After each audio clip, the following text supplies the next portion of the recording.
Thermite is a very active chemical reaction. It produces molten iron spheres. The spheres you get from thermite matches the spheres that I see in the World Trade Center dust. The dust he found contains iron oxide and aluminium. So does thermite. What do you think? I would say that it melted out the whole side. Oh, went right through the aluminum, of course, I should have. So as the thermite reacts, it blows molten iron into the air, where it forms droplets due to surface tension, and then those solidify and form these little spheres. These iron-rich spheres can only be formed at very high temperatures. Stephen Jones says the fires in the buildings before their collapse were not hot enough. Only a thermite reaction could have made them. But official investigators say these spheres could have been formed in the fires in the rubble after the collapse of the buildings. Debris can trap heat and lead to long-lasting and very hot fires. They also say that the ingredients found in thermite are not unusual.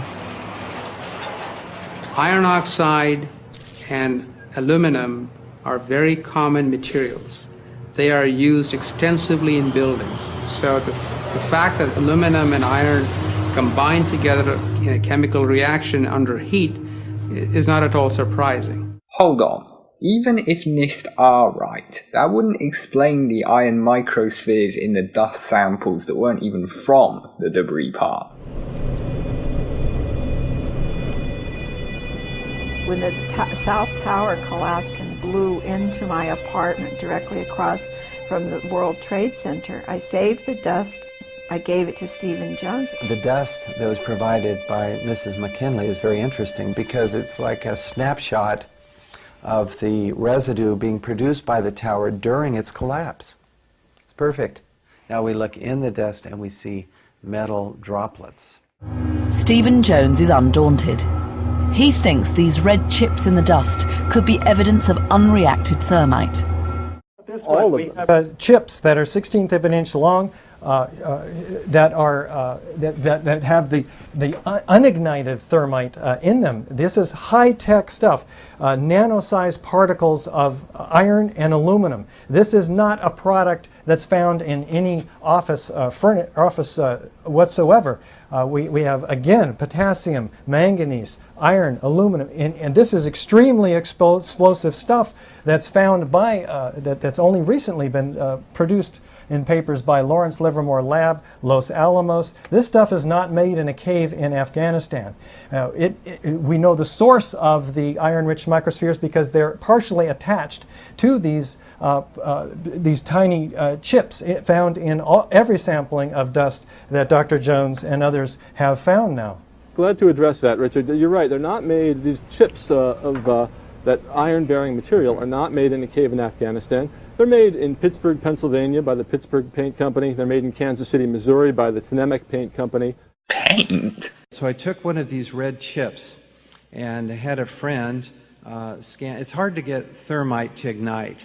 And I thought, how can we tell if this is thermite or not? It's not easy. It has the right chemical signature. Aluminum, iron, oxygen is what you need, and it's got some other goodies thrown in, silicon and potassium.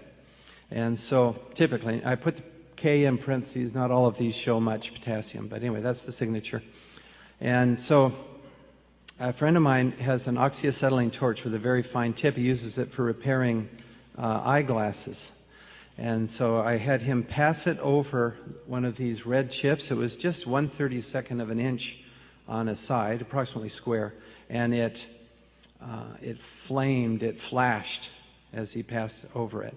Now that's not itself a proof, but it's a strong indication, along with the chemical composition and the red color, which indicates iron oxide, that this is a form of thermite. I've provided red chip samples now to an independent laboratory for testing with the question to them, do they agree, do they find that these red chips are a form of thermite? The technical term is aluminothermic. Independently, Justin Keough and his team, I know he's working with Richard Gage, is now also looking at the World Trade Center dust spheres and red chips also. Excited to say. Richard called up Justin last night. I talked to him on the phone. Oh yeah, we saw some of that red stuff, you know. He said we tried it in a Raman spectrograph system analysis. And he said we hit it with a laser. Now this stuff is behaving like thermite, folks. That's why they're extremely explosive, I suppose. One thing that should ring a bell is that they look exactly like all the primer paint that's on the structural steel. So apparently there was high-tech, highly explosive aluminothermic primer paint on all of the structural steel. Interesting.